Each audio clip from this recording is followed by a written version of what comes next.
Bueno, a ver. Ok. Sí. Esa, ¿no? Sí, sí, sí. Ahí sí puede ser. Radio Caput.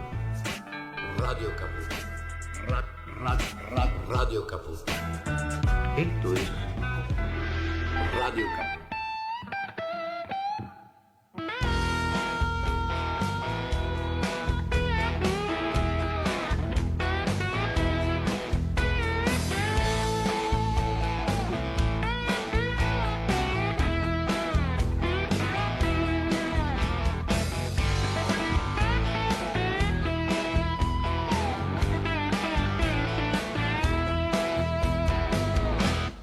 Hoy empiezo a ver con más claridad a los que me rodean. Veo quién es quién y en quién puedo creer. Cuando parece que el mundo acabará y la tierra cede bajo mis pies, y cuando ya nunca amanecerá, el sol sale otra vez. Muy equivocado estuve ayer. Debo de decirte porque me engañé al suponer que eran muchos los amigos en que yo podía creer. Eran solamente siluetas, sin creencias ni fe. Eran solamente voces que aparentaban saber. Hoy por la mañana sentí nuevamente esas locas ganas de quererme bien, y sin proponérmelo me siento muy fuerte solo por saber que amo a mi mujer. El Dios se me distrajo por un momento y la buena suerte me abandonó, y el maldito diablo sin perder tiempo en la sangre misma se me metió. Y ahora ya no tengo amigos. Radiocaput.com. Estás conectado. Estás en Caput.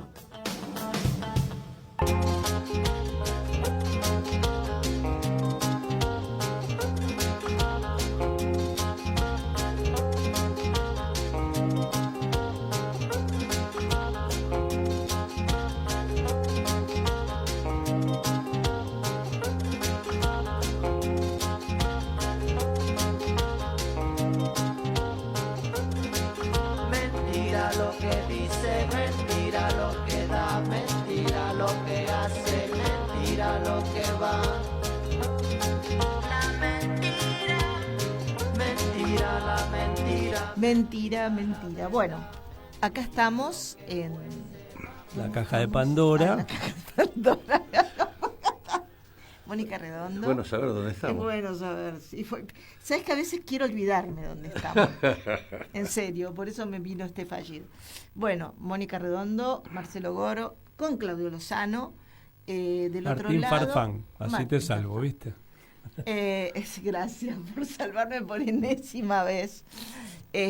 Bueno, pasaron cosas. Pasaron cosas. Buenas, malísimas. A mí me dio un poco de alegría, pero bueno, un poco, tampoco me la... El alcalde de... Empecemos desde lo macro. El alcalde, claro, que haya salido el alcalde de New York. No sé cómo será en definitiva, pero Bush nació en New York. Bush también. Mirá qué cansada que estoy. Trump nació en New York. Y además, y fundamentalmente, amenazó, como nos amenazó a nosotros, amenazó a los habitantes de New York, solo que no le dieron bola. O sea... Sí, no solo ahí, tuvo también problemas en Virginia, tuvo problemas en New Jersey, perdió. en Pittsburgh, o Sí, sea, perdió como en la guerra. perdió, en la verdad le ha ido bastante mal. Ganó en la las Argentina, mira. elecciones. Acá ganó, efectivamente ganó.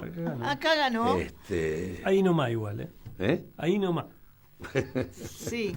Pero para No, haber entrado acá- último no. a la selección, último a la No, carrera. yo creo que logró el espaldarazo institucional que tuvo el gobierno. Yo creo que es un triunfo institucional. Me parece que en términos del voto la situación es muy diferente. Uno mira los números concretos, ahí las cosas están bastante más complejas y creo que si el gobierno piensa que tiene un cheque en blanco por esto, puede repetir la experiencia que vivió Macri. Que El gobierno habiendo- piensa que tiene un cheque en blanco. Claro, creo que eso no es así socialmente. Institucionalmente logró lo que buscaba con creces, porque logró 1/3 de control del Parlamento, tanto en diputados como en senadores, con votos propios, es decir, con diputados y senadores de su propia fuerza política, y con el agregado del PRO más los gobiernos provinciales, que está en capacidad de construir mayorías. Ahí tengo una pregunta Ahora, por el tema de los gobiernos provinciales. Te escucho. Socialmente las cosas son distintas. Cuando uno mira, vos tenés que hay 8 millones de personas que votaron distintas variantes del peronismo, tenés 750.000 que votaron al Frente de Izquierda, y tenés, tomando lo que es el promedio de las elecciones legislativas hasta el 2023, hay 3.300.000 personas que decidieron no votar. Es decir, estás hablando de 12.200.000 personas que o específicamente rechazaron al gobierno o directamente no lo acompañaron. O sea, socialmente acá no es que hay un acompañamiento a esto. Acá lo que claramente está pasando, y me parece que de manera cada vez más clara, es que hemos pasado de la crisis de representación política que teníamos en el 23 y en función de lo cual nace Milei, es en ese marco de crisis de representación, Sí.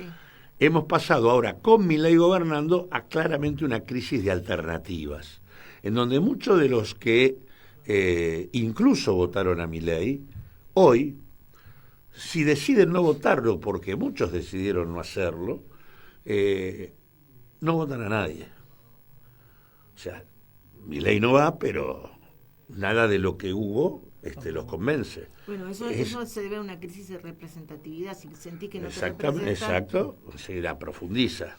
La crisis de representación se resolvió con Milei, porque Milei representó en el 2023 una expectativa. Hoy, ya, aparte, no solo la elección nacional, todas las elecciones que se vieron, la vedette, la primera fuerza, fue el ausentismo. La primera fuerza de todas las elecciones provinciales.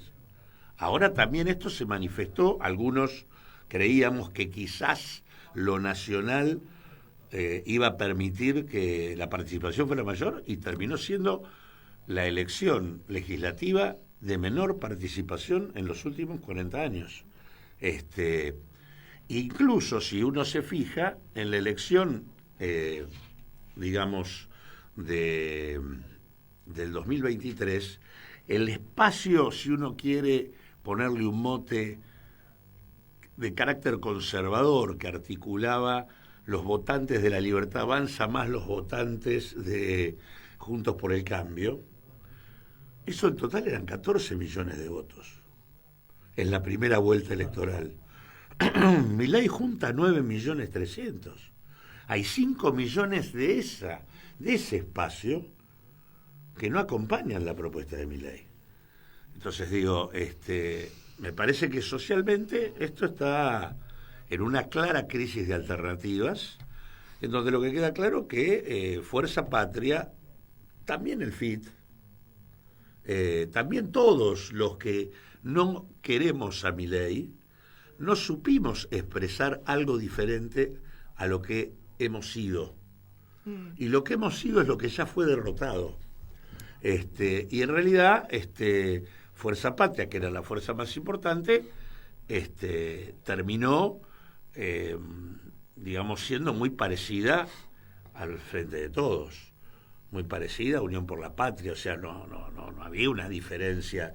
Y la verdad es que uno dice, entre, digamos, la estabilidad miserable que Sí. tenés hoy, Entre la miseria. entre la estabilidad miserable y la inestabilidad miserable que tenías al irse al frente de todos, hay una Estabilidad, queremos una estabilidad. hay una preferencia por esto, que además además en el marco de la extorsión, porque recordemos que el gobierno el día 7 de octubre ya no tenía dólares para sostener el valor del tipo de cambio, y los 2.000 millones de dólares que se tuvieron que poner para que eso no se disparara al corno, los puso el Tesoro norteamericano. Sí, y que en ese marco viene la extorsión de Trump diciendo, si no votan, no hay ayuda. Yo dije que incluso se habían quedado como medio tildados con el tema Esper y no habían podido reaccionar. Estaban como,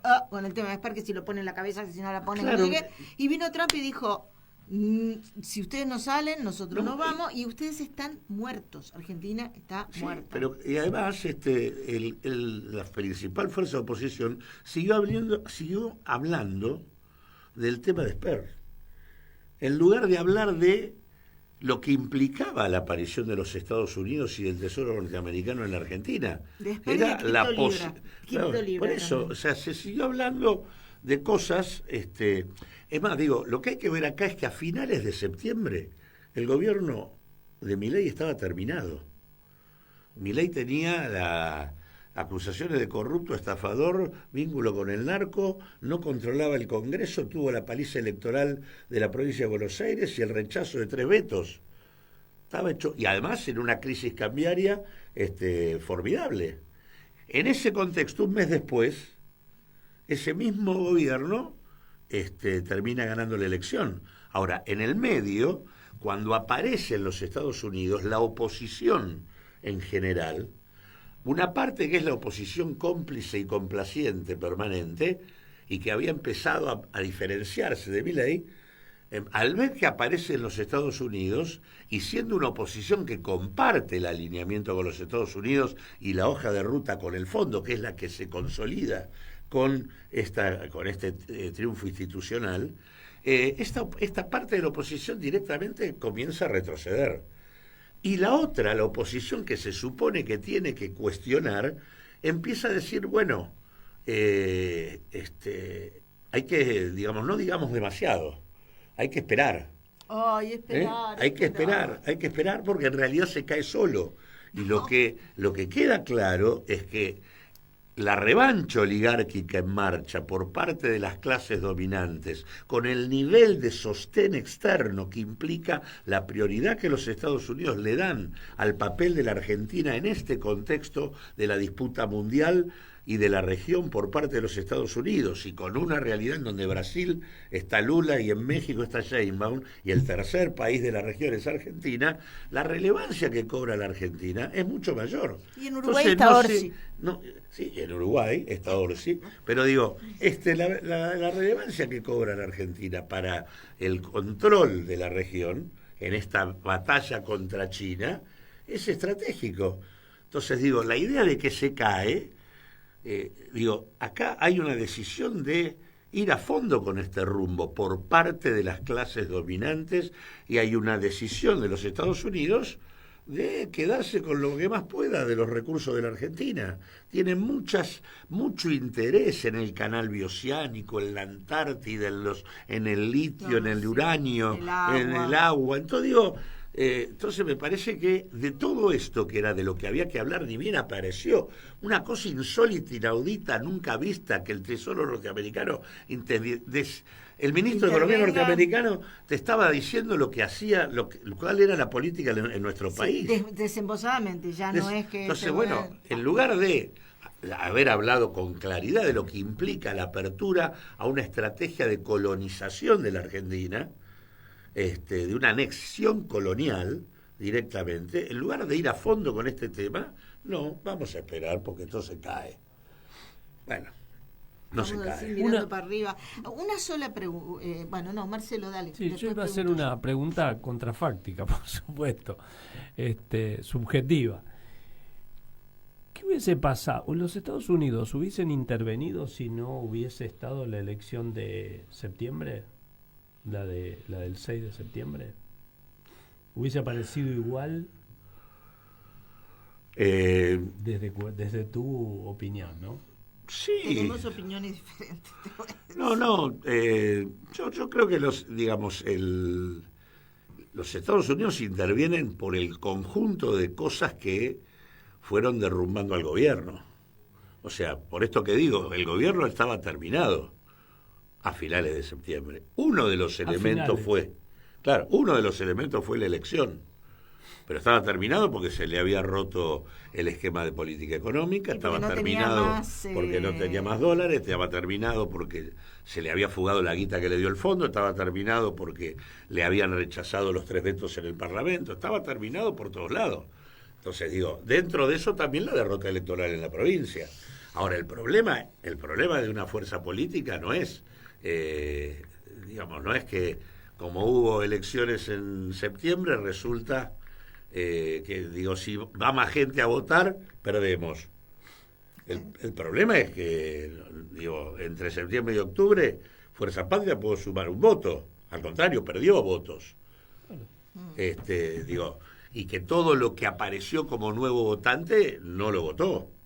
Entonces, me parece que es un planteo, colocar la responsabilidad en el 7 de septiembre, a mí me parece que es una mirada que no da cuenta de algo que es el achicamiento de ese espacio opositor, porque yendo para atrás, en el 2023 Kicillof gana porque La Libertad Avanza y Juntos por el Cambio van divididos. Si hubieran ido juntos, No sabemos. como iban ahora, ganaban. Porque si vos sumás los votos que tuvieron La Libertad Avanza y Juntos por el Cambio en el 2023, tenían muchísimos más votos que los que sacó Axel Kicillof. Entonces, no hay y lo que tenías hoy en la discusión es que todo esto iba junto. Así todo, La Libertad Avanza no creció todo lo que podría haber crecido, que esto es lo que decía antes. Una parte muy importante de lo que acompañó a Juntos por el Cambio, creo que lo que acompañó, te diría que hubo más fidelidad en los votantes de Juntos por el Cambio que en los votantes de Milei, porque Milei había convocado un montón de gente que esperaba otra cosa. Lo de Juntos por el Cambio era un voto mucho más ideológico, más consolidado en términos de una opción conservadora. Yo te hago 2 preguntas ahora vamos a pasar a un tema musical, pero te dejo estas 2 preguntas. La primera es ¿qué pasó con el tema del juicio político? ¿En qué estado está en este momento el juicio político a este presidente? Porque sí se inició y no sé en qué momento, en qué quedó, en dónde quedó. Y lo segundo es ¿por qué? Que es una segunda pregunta. ¿Por qué es tan difícil tener un pensamiento de armar un frente amplio y representativo, con todos los sectores opuestos a como si yo te dijera, del lado de la derecha se unen fácilmente, porque saben cuáles son sus intereses. Del otro lado, de la oposición, ¿por qué es tan difícil pensar, yo no digo ni siquiera armar, organizar, pensar en la posibilidad de un frente amplio, lo suficientemente amplio, donde se sientan todos identificados y en todo caso se agarran a patadas en cosas. Pero no estoy hablando solamente peronistas, estoy hablando de peronistas, no peronistas, todos representados en ese frente amplio para posicionarse frente a política. Estoy pensando en un frente amplio como en mi país, pero bueno, es una idea que tengo y quiero compartirla con vos y quiero tu respuesta. ¿Vamos a una canzoneta? Bueno, vamos con los Redonditos, Vencedores Vencidos.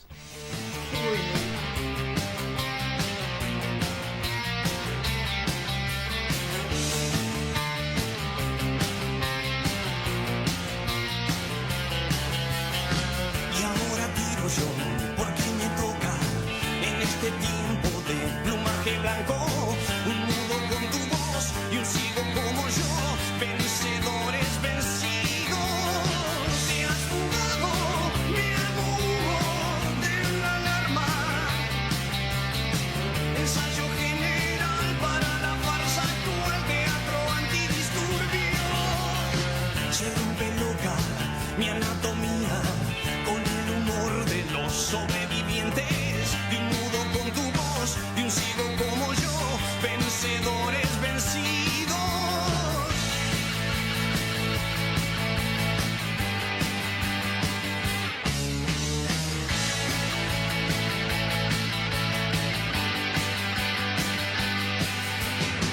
leyendo diarios en un baño turco, empañando Ray-Bans, mascando un hueso.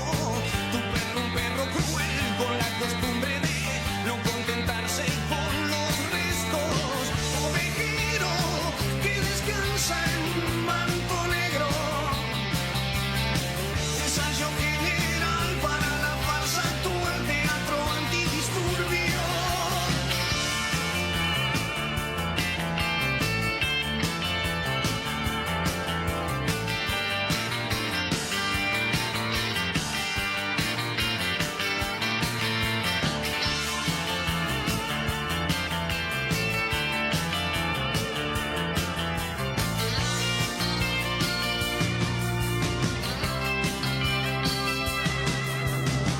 En este rollo de monos de polvo hemos perdido el rastro unos minutos, un par de monos más, unos terrícolas, vencedores vencidos. Buena suerte y más que suerte, sin alarma. Me voy corriendo a ver qué escribe en mi pared la tribu de mi calle. Y ahora tiro yo porque me toca en este tiempo de plumaje blanco, de un mudo con tu voz, de un ciego como yo, vencedores vencidos. Buena suerte y más que suerte, sin alarma. Me voy corriendo a ver qué escribe en mi pared la tribu de tu calle. Público. Bueno, tenemos en espera a Mauricio Cartún, que, cómo seguí esa entrevista, pero vamos a primero que Claudio Lozano conteste estas dos preguntas. La primera, ¿qué pasó con el juicio político? El juicio político no pasó nada, nunca pasó nada. Fue un planteo.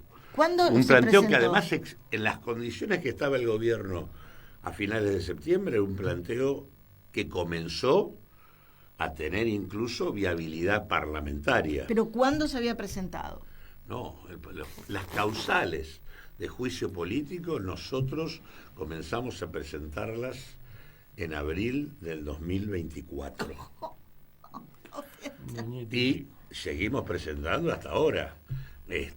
Ahora, la comisión de juicio político, No se reunía. que no es que no se reunía, no se ha constituido todavía. No.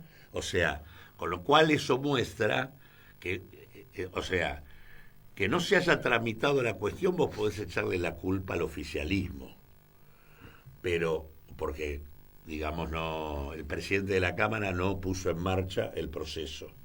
Ahora, que no esté constituida la comisión con autoridades y todo, es que hubo una desidia generalizada. Parece que sí. Porque la verdad que esa comisión es absolutamente imprescindible y aparte pasaron demasiadas cosas en la Argentina, desde el tema de Libra, pasando por el fentanilo y la cantidad de muertes involucradas en esa cuestión, la cuestión de la quita de remedios para cáncer. la quita de remedios para Pablo cáncer. Grillo. Entonces digo, represión. sobran todas esas cosas que vos vas mencionando.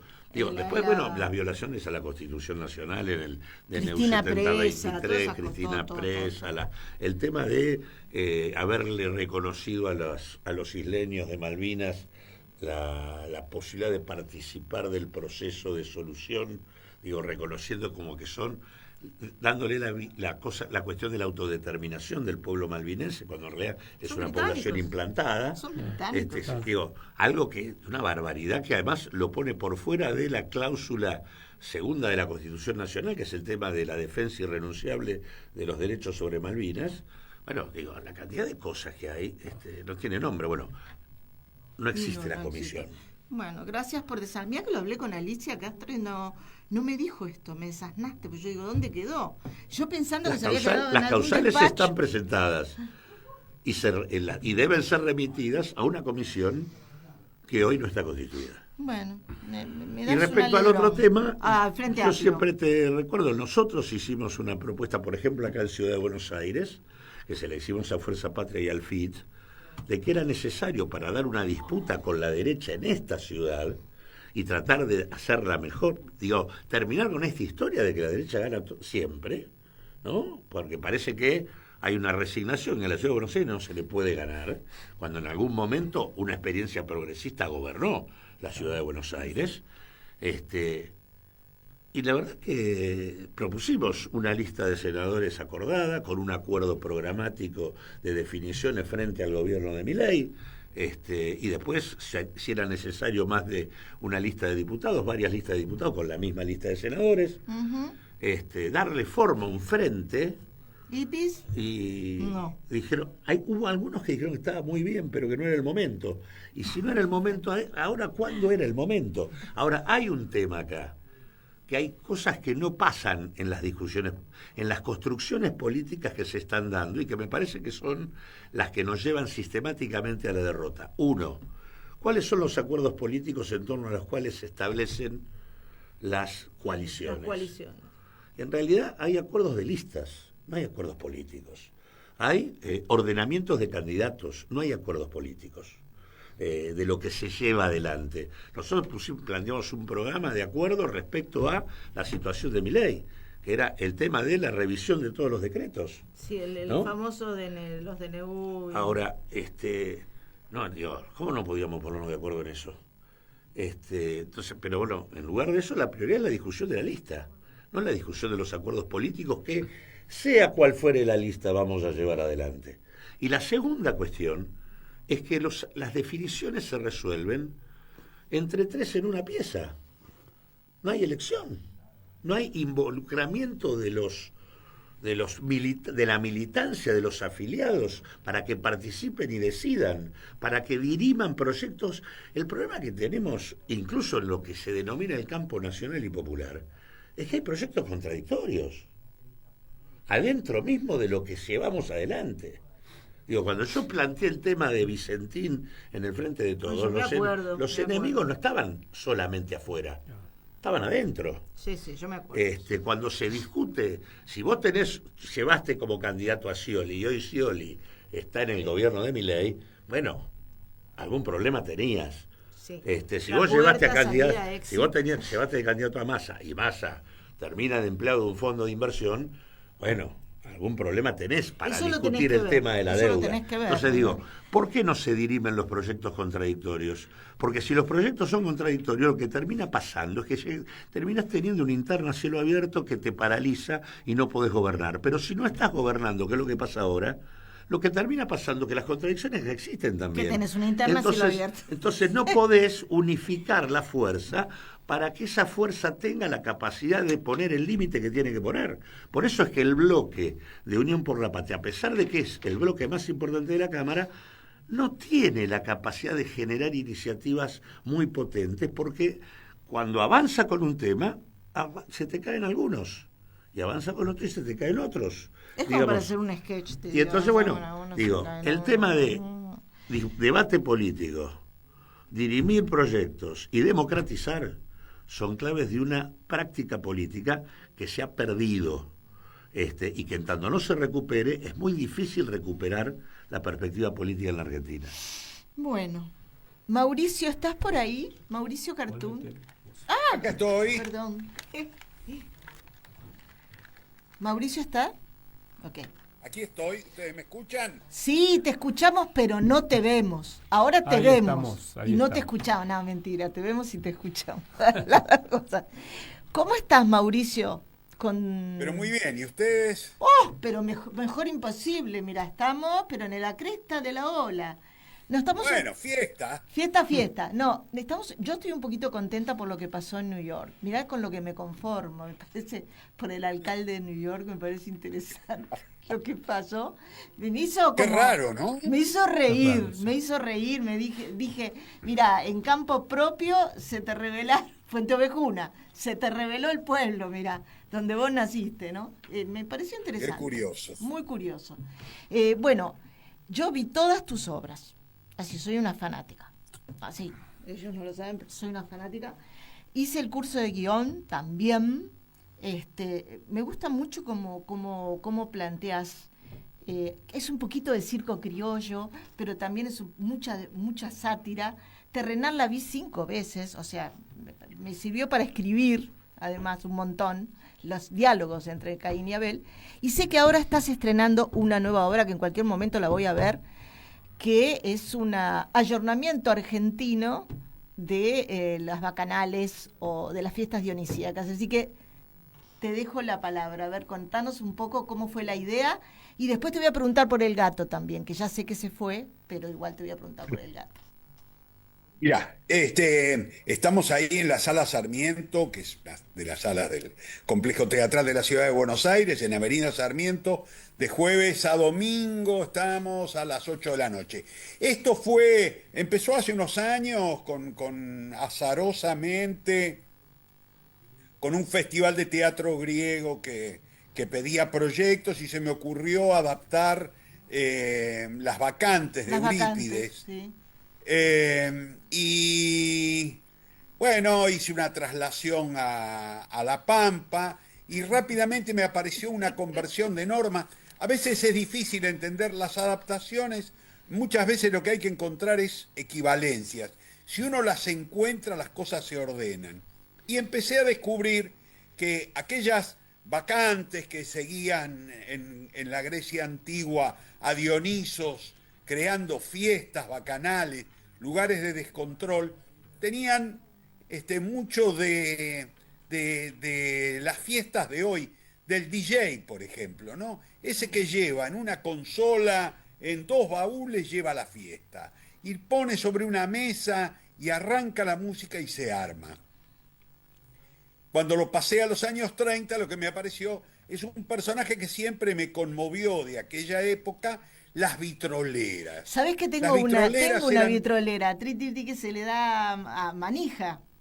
A Manija. Bueno, en realidad, las vitroleras eran mujeres que... las vitroleras. Con esas vitrolas de manija, con esas vitrolas a cuerda, en los bares de caballeros ponían música y eran una especie de curioso y casto espectáculo erótico, porque los hombres iban a escuchar la música que ponían estas chicas, pero también a verlas, porque solían ser mujeres muy guapas. Bueno, tomé ese personaje de la vitrolera y se me ocurrió este argumento de una vitrolera mítica que recorre los pueblos de La Pampa organizando orgías, organizando fiestas. A donde llega aparece el descontrol.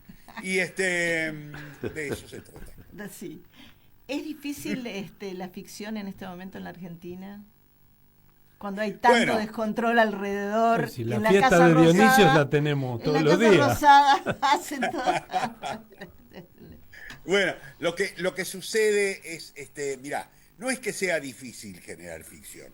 Lo que es difícil es competir contra la ficción. Hay competir contra la realidad. Claro. Es que la realidad, cuando está tan corrida, está tan desmesurada, hay algo donde uno hace realismo y quedas muy pobre.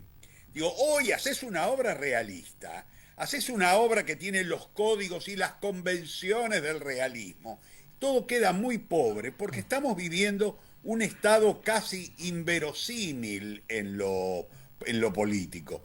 Entonces, cuando nosotros nos acostumbramos a creer cosas, digamos, cosas que eran increíbles hace 5 años y de pronto las ves y suceden y son creíbles, también los límites de la creación de la ficción se estiran, porque cuando vos también haces algo cauto, creíble, realista, naturalista, costumbrista, te queda súper pobre.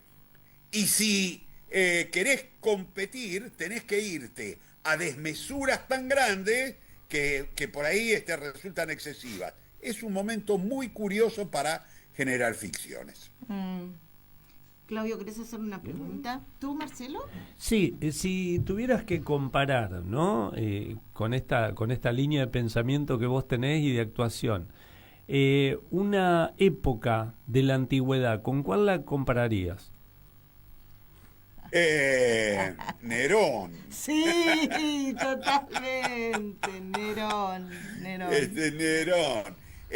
Mirá, qué sé yo, la verdad, digo, son momentos de una política muy caprichosa. el mundo ha vivido distintos momentos de esto. Yo no quiero hacer, a ver, yo podría hacerlo en el marco de conservar las distancias que nos permite el humor. Sin embargo, seguramente alguien que lo escuche se va a estremecer.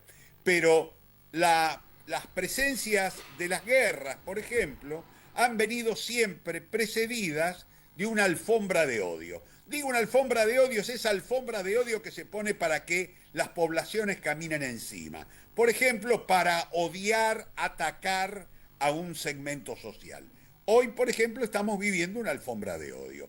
Digo, hoy aparece de golpe la demonización de la izquierda. Digo, aparece la posibilidad de que desde el Estado se ataque a la izquierda, zurdos de mierda. Digo, está atacada la izquierda no en sus ideas, sino en una especie de maldición en su condición. Si yo tengo que pensar en épocas en las que se vivían situaciones similares, yo te diría, el nazismo en Alemania tuvo una época preliminar similar, y también el fascismo en Italia. Si yo tengo que pensar, por ejemplo, en líderes corridos de cierto lugar de seriedad, de cierto lugar de cautela en relación al uso de la palabra, por tomar una analogía con el presente, yo te diría, también en la Alemania nazi encontramos personajes similares, y en la Italia del fascismo lo encontramos. Insisto, yo no quiero decir que este sea un gobierno nazi ni que sea un gobierno fascista. Simplemente lo que señalo es que hay coincidencias en el mundo a partir de las cuales, y con esa alfombra de odio, ha llegado la guerra, ha llegado la violencia. Me preocupa y estoy atento y cuidadoso a lo que sucede cada día, no solamente en el país, sino en el mundo. Hay un importante analista internacional que dice que el mundo que tenemos hoy es un mundo donde lo que reina es la fatiga por la paz. Oh, mira. Y la verdad que yo pensaba, mientras Mauricio hablaba, de la situación que tenemos hoy con las fuerzas armadas norteamericanas sitiando Venezuela en el Caribe. Y en Argentina también hay, el tema de lo que acaba de ocurrir en Brasil, en el tema de, digamos, la operación que el alcalde de Río de Janeiro lleva adelante sobre las favelas para combatir al Comando Vermelho. Que además tenían, te digo algo, el nombre era contención, se pusieron. Si eso es contención, no quiero ni saber lo que es represión. No, pero digo, el tema en el Caribe, el tema en Brasil y el tema de la intervención expresa de los Estados Unidos sobre Argentina, ¿no? A través del Tesoro norteamericano, y con todas las señales que ya hemos tenido, ¿no? El comando de ingenieros sobre la hidrovía del Paraná, el tema de la necesidad del canal bioceánico en el sur frente a lo que es el canal de Panamá discutido por China, digamos, toda la decisión de ir sobre el tema de tierras raras, litio, uranio, digo, el tema de que aparezca el ministro de Economía norteamericano diciendo cuál es la política en la Argentina, llevar adelante, digo, hay como una suerte de, digamos, casi que por 20.000 millones de dólares compraron la Argentina, sumado a esta presencia militar en el Caribe, sumado a esta operación en Río de Janeiro con una matanza de la naturaleza que se hizo, digo, hay una amenaza de transformar lo que es un territorio de paz, que es lo que ha sido en general América Latina, en transformarlo en un territorio bélico que profundice la fragmentación de nuestros países. Me parece que hay un riesgo acá que hace tiempo que no había. Sí, hay una predisposición a la guerra, y lo que se ve es signos coincidentes con otros momentos prebélicos, en distintos momentos de la historia del mundo, que empiezan a aparecer como coincidencia y que son inevitablemente preocupantes. Como la película del búho de la serpiente, ¿te acordás cuando salían del sur? Exactamente. En gris. Exactamente. Hay algo de eso. Y por el otro lado, también la presencia de líderes desaforados. Líderes en los cuales después la historia viene a decirte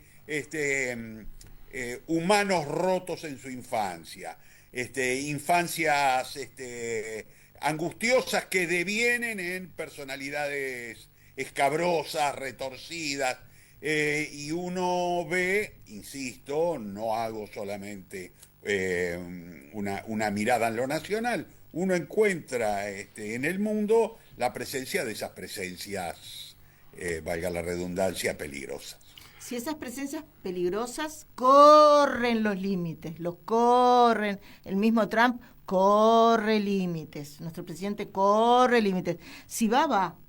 Sí, si no pero me parece que también límites lo más éticos, preocupante, ¿no? sí, pero lo preocupante es cuando el corrimiento de esos límites éticos o la aparición de discursos de odio y absolutamente terraplanistas en diferentes planos. Decir que los discapacitados son tarados, Sí, ahí tenés sí, un discurso. sí, todo el planteo sobre la diversidad, sobre la cuestión. No. Digo que el cambio climático no existe. Digo, lo agarres por donde lo agarres, es un verdadero despropósito. Pero el tema es el aplauso sistemático y potente que obtiene en los círculos del poder.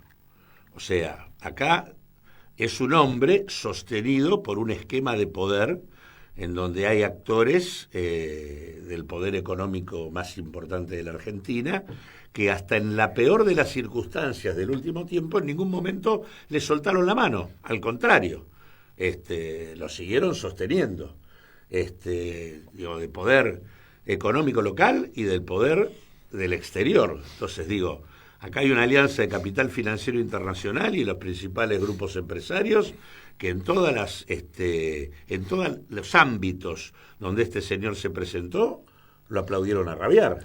Sí, con un poco de asquito lo aplaudieron porque quieren hacer sus negocios, pero yo quiero hacerle una pregunta. Pero que le resulta la absoluta...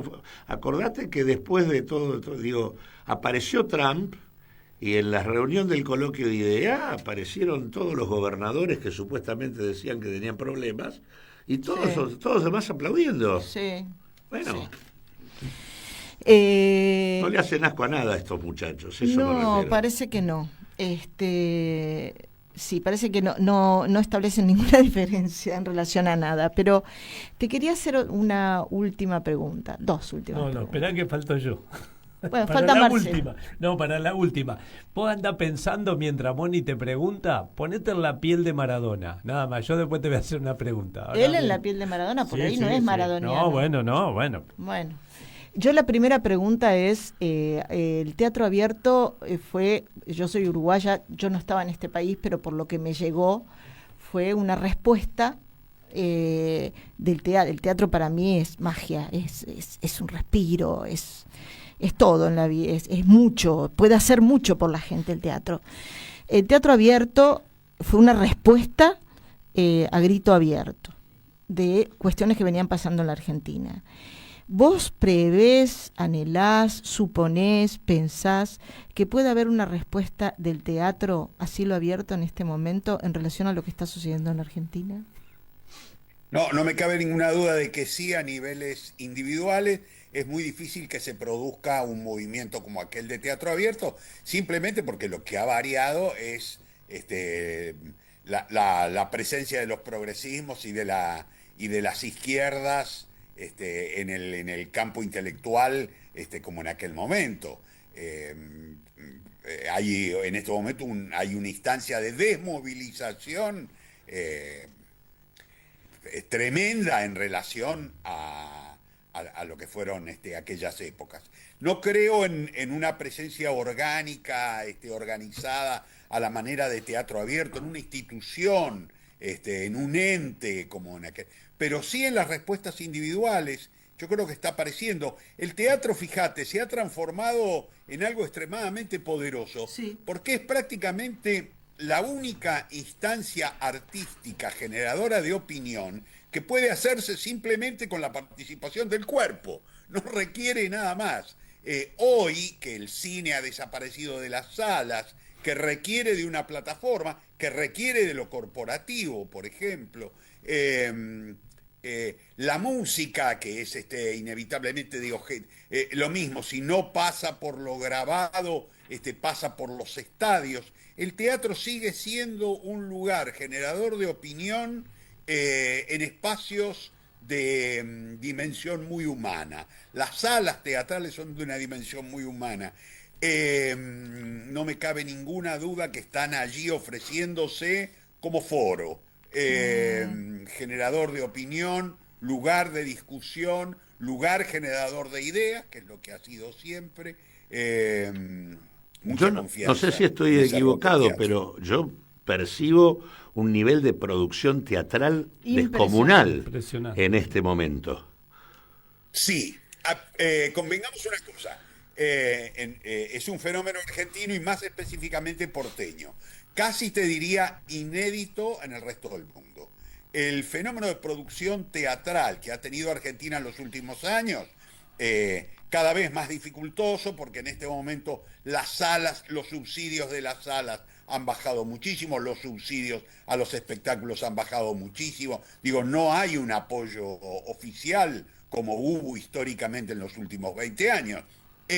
Pero así todo, como tenemos público y tenemos generado un movimiento, Buenos Aires estrena 400 espectáculos por año, que es una especie de curiosa desmesura. Yo viajo mucho, ando por prácticamente todas las capitales americanas, y cuando cuento esto, a veces me miran como diciendo qué argentinada se está mandando este Claro, tipo. ¿qué está diciendo? ¿Cómo va a ser que estrenen Porteño. 400 espectáculos? Exagerado. Porteño, ¿qué me vas a venir a Claro. contar a mí? Es que andaluz. estrenan 400 Es un espectáculos. exagerado andaluz. Es un fenómeno notable que, por supuesto, genera toda una energía alrededor. Vos caminás por la calle Corrientes un sábado a la noche y ves esa cantidad de gente que entra y sale de los teatros y que va a meterse en una pizzería, a comer en un lado, a tomar un café.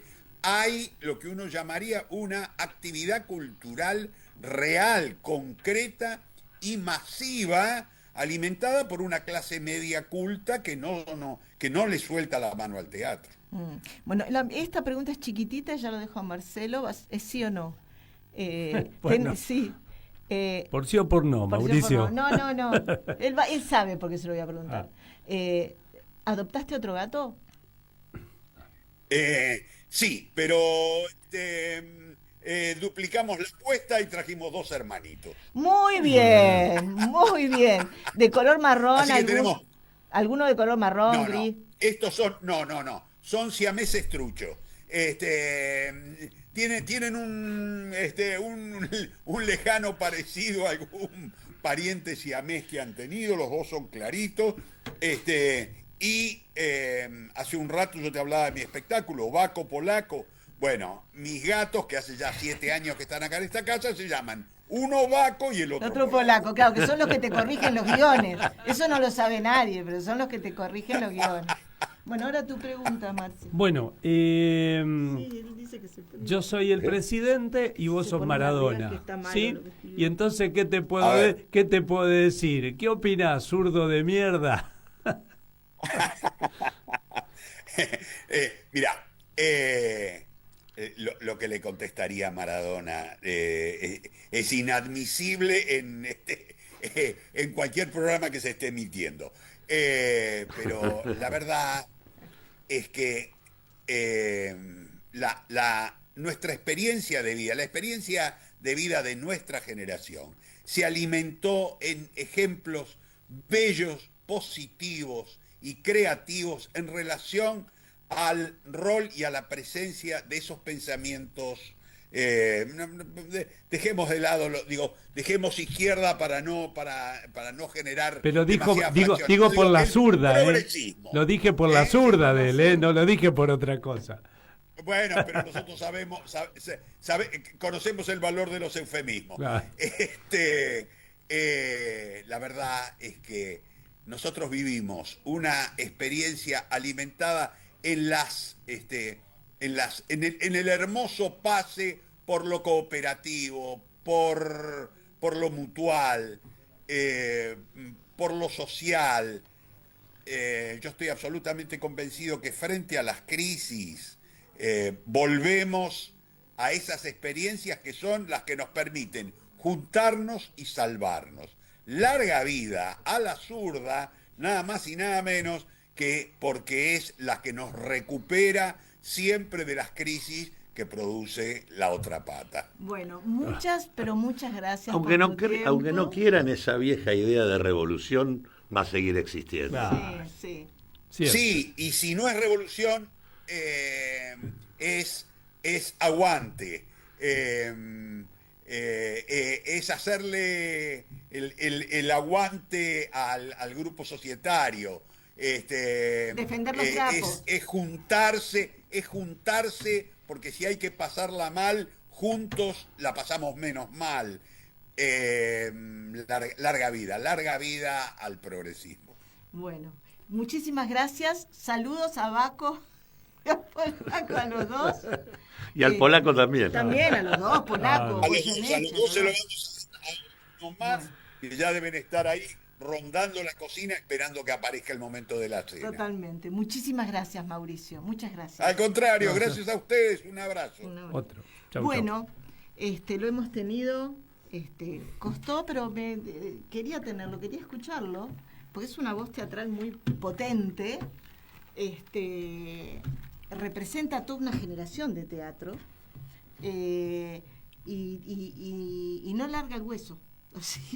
Sigue creando. La verdad que lo admiro porque crear en estas condiciones es apostar por una obra, juntar los actores, escribir. Es un esfuerzo grande. Es como remar en dulce de leche. Hay que hacerlo. Sí, y aparte por esto mismo que él decía o que señalábamos, es un momento donde, aún en el peor contexto, la producción teatral que estamos teniendo es impresionante. O sea, todos los días hay una presentación nueva. La verdad que yo no me canso de escuchar distintas alternativas para ir al teatro en diferentes momentos, ¿no? La verdad que me gustaría tener más tiempo para ir al teatro. Uno podría entrar en un teatro, entrar en otro, Claro, todo el mismo sí, día, sí. entrar en otro, salir. Así Bueno, es. Hablando de las revoluciones, hoy Stuxenegger comparó a Milei con la Revolución Francesa. Después escucharlo. ¿En qué lugar lo puso? En C5N estaba hablando. María Antonieta, que le No, iban a cortar la estaba cabeza. él estaba Bueno. me parece que en un almuerzo, en algo así, hablando con los empresarios, decía que el sindicalismo, que eran sindicalismo que tenían 40 años ahí, que era más o menos el pueblo oprimido de aquel momento. Entonces vino Milei y generó la Revolución Y Francesa. entonces Sí, lo dijo llegó así. Milei, manejando Sí. un cuatrimoto. Bueno, un último mensaje, Claudio. Un último Porque sí, mensaje. porque Bueno, yo ya está recupero lo que terminando dije el al año. comienzo. Tener en claro que acá hubo un triunfo institucional, pero no hay un triunfo en el plano social. La sociedad argentina está esperando otra cosa. Creo que el hecho de que la vedette de buena parte de la experiencia político-electoral de este año en las provincias y a nivel nacional haya sido el no voto, indica que hay una crisis de alternativas que hay que asumir. No es solo ya crisis de representación, es crisis de alternativas. La tarea del movimiento popular es la discusión de una nueva alternativa política. No se puede seguir repitiendo lo que ya fracasó. Si no se es capaz de revisar las prácticas que fracasaron, no Vamos estamos a seguir en repitiendo, posible. Exactamente. repitiendo. Y lo que me parece que hay que ver es que en esta confrontación electoral lo que ofertamos se pareció mucho a lo que ya existía. Y lo que no había sido capaz de resolver lo que el pueblo argentino quiere que se resuelva. Y me parece que en ese sentido hay que entender que vamos a un momento de lucha social creciente. No tengo la menor duda que frente a la conflictividad social que va a despertar los intentos de reforma laboral, previsional e impositiva, que en realidad solo buscan hundir el empleo y los ingresos para bajar los costos laborales, porque los trabajadores son caros para este modelo en la Argentina, y que buscan hundir el gasto en previsión porque los jubilados son caros para este modelo en la Argentina, y que buscan seguir desfinanciando al Estado y profundizando el ajuste, sobre todo en los estados provinciales. No tengo la menor duda de que eso la sociedad argentina lo va a volver a resistir. Me parece que hay que hacerse cargo de que estamos llamados a inventar o errar. Bueno, quiero hacer una denuncia antes de terminar el programa. Dale. Porque le prometí a una colega. La obra social de Unión Personal del Estado y su prepaga ACOR no está entregando la medicación para diabéticos por segunda vez y desde ya 15 días. Medicación por ley gratuita, con lo que ya sabemos que implica para la salud es matar a la gente. Cerraron ya varias oficinas, los teléfonos no los responden, ergo muy pocos lugares donde reclamar, todos colapsados. No dan turnos para tratamiento, por ejemplo salud mental, con lo que eso implica. En el centro médico ACOR de la calle Rosario, los residuos patológicos los tiran en el contenedor verde de la calle. Con el contagio que implica fue denunciado, intervino la policía y se abrió una causa. Los seres humanos, para ellos tenemos el registro de objetos y no de sujetos, y menos de derecho. La Superintendencia de Servicios de Salud, lugar para denunciar todo esto, no responde los llamados. ¿Qué hacemos? ¿Morimos y le damos el gusto a estos asesinos? Gracias por difundirlo, es nuestra esperanza. Bueno, hacemos estas cosas. Bueno, ¿nos vamos con un temita? Sí, nos vamos hasta el próximo miércoles y bueno, un poquito un homenaje al Diego. Dale. Que cumpliría 65 años, así que sí. Si yo fuera Maradona. Se estaría jubilando. Exactamente. No lo dejaría. Diría como es, si yo fuera Maradona, frente a cualquier portería. Si yo fuera Maradona, nunca me equivocaría. Si yo fuera Maradona, perdido en cualquier lugar. La vida es una tómbola, de noche y de día. La vida es una tómbola, y arriba y arriba. La vida es una tómbola, de noche y de día. La vida es una tómbola, y arriba y arriba. Si yo fuera Maradona, viviría como él. 1000 cohetes, 1000 amigos, lo que venga 1000%. Si yo fuera Maradona, saldría a Mondovisión para gritarle